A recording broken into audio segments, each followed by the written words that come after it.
ամբողջ աշխարհը, նաև Հայաստանը կտոնի մոդեռնացված Վալենտինի տոնը, սիրո տոնը։ Մենք մարդիկս, երիտասարդները սիրում ենք տեսնել մեր շուրջը գտնվող բարի, սիրո լավ օրինակները, պատմությունից եկած, թեկուզ մի քիչ դրամատիկ,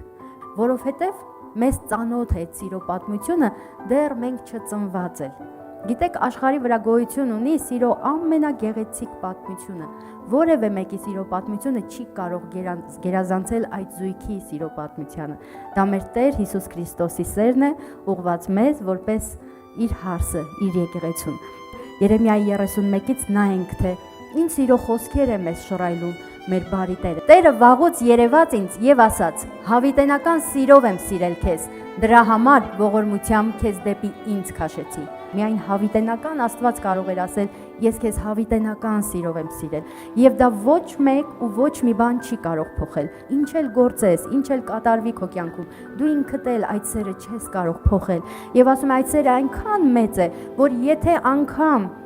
որոշ բաներով տարվես, ինչ որ բաներով, մեկերով գերվես եւ ինձնից հեռանաս, իմ բարեգութ ու ողորմած սերը